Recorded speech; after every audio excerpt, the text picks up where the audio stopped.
Monogram Turbo Trans Am from 1980. This is the 1/8 scale Monogram kit from 1980, like I just said. So, if you're following along, I have a little series here of this car. It was basically a restoration, kind of a restoration kit. This kit I didn't find, but I got it out of a friend's basement whose parents, father I guess, started building it back in the day. Kind of quasi-finished it, didn't paint it, they glued everything together. So I got the kit for a real nice price.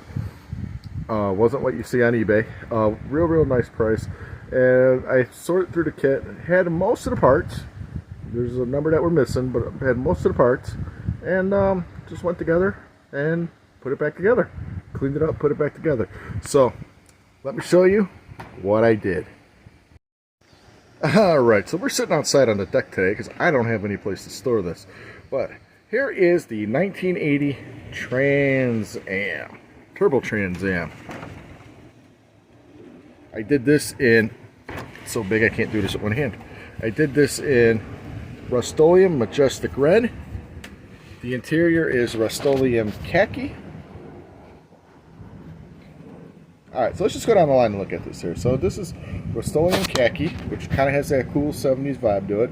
Painted the outline silver over there. I did have the chrome insert there for the door handles and one of the ashtrays. I did not have the decals for the instrument panel and the dashboard there. I did not have a stick shift. I also didn't have the center cap for the steering wheel. So this looks pretty sharp. I really like it. I think it's got a cool vibe to it. Alright, let's pull back again. Alright, I did not have the chrome door handles on here, so I just painted those in.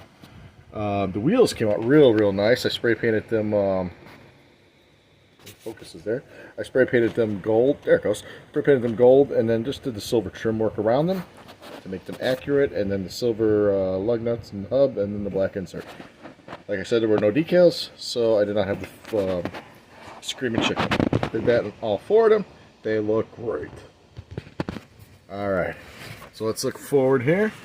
I put the T-tops in. I glued them in because I had them and I really didn't want them flying all over the place. So I glued those bad boys in. The front windshield was already glued in. I had a hard time getting it out. One piece was left in there. I should have masked it off when I painted it, but I did not. I did all the edge work around the windows, around the whole car in a matte black. I taped all around and did that. Very nice. The front end bumper here has a hard time staying on. There's only like two little clips on each side. I got dust on this thing already. Two little clips on each side that hold it in. This bad boy wants to keep falling off. Painted in the front insert grills. Missing a headlight, as you can see. I'm going to say, because this is where the air cleaner goes. Man, there's dust on this thing. Anyway, so the air cleaner goes right there. The air intake. Man, a lot of dust on this thing. Anyways, that's what I get for keeping it for a week. Here's the engine. The engine did a little modification on it because these hoses here didn't want to go properly because this whole piece is glued together wrong, and I couldn't snap these pieces off. The air filter wants to keep coming off there. The engine was painted in Tester's acrylic. I did the detail work with the hoses, the batteries in there, and then the reservoir tanks are in there. This whole pulley assembly is all off because everything was broken, and I tried to glue it the best I could, but then it just kind of was falling apart because it was bent and out of place.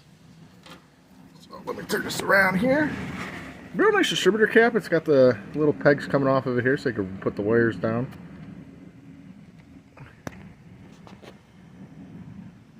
So, not the greatest, but it looks okay. I did a flat black on the these plastic vent pieces here. The black on the inside here is actually acrylic black. So that's what we got. And then the hood. I actually had after I had all this on, I actually had to take all this off and cut it down again to lower it because the air cleaner was still too high for the hood. So there were some modifications there for that. Let's go to the rear end. The windshields are held together by just blue masking tape. You can see on the top too, you can see it's got the masking tape on there. It is what it is. I couldn't get it in any other way. Rear end. You can notice a little bit here, I had to snap this in half, this one big piece, snap it in half to get both halves in. The lights in there, I think it looks okay. There was not a lot of lip around. You can see it's not perfect here. Now when I was taking all this apart originally, there was a lot of glue and stuff, so a lot of that glue snapped some plastic. You know, 40 years of glue. The airflow I had a hard time getting on. If you can see right there, you can see there's a lot of glue holding that on there. There was not a lot of spots for the glue to hang on to it. Again, for the plastic to touch each other there to glue in together. Again, the wheels. I really love the wheels on this car. They came out great. Look at the interior again. Alright. So, let's push this back and go like that. So here is my 1/8 scale Monogram Turbo Trans Am by Pontiac. So I gotta tell you, this was a lot of fun. It went together really easy. I know there is a current version of this kit out. Kind of looks more like the Bandit Trans Am than more than this one. I gotta tell you, this is a lot of fun. It went together. It's massive. I don't know where we're going with this here. I mean, here's a can of spray paint next to it. So, I don't know what I'm doing with it, where it's going. But it's off my workbench and I can work on something else. Like I said, it was a little bit tricky because I had to go through the parts and see what I had and what I didn't have. And luckily I had most of it. Alright, so this is my 1/8 scale Trans Am from the Monogram. Alright, I thank everybody for watching. I thank everybody for following along with this. This will also be, have all the videos included on a playlist on my homepage. So if you're a new watcher, go check them out. Alright, everybody. Don't forget to like, subscribe, write me, all the good stuff. Alright, on to the next projects. Alright, wherever you're at, whatever you're doing. Peace.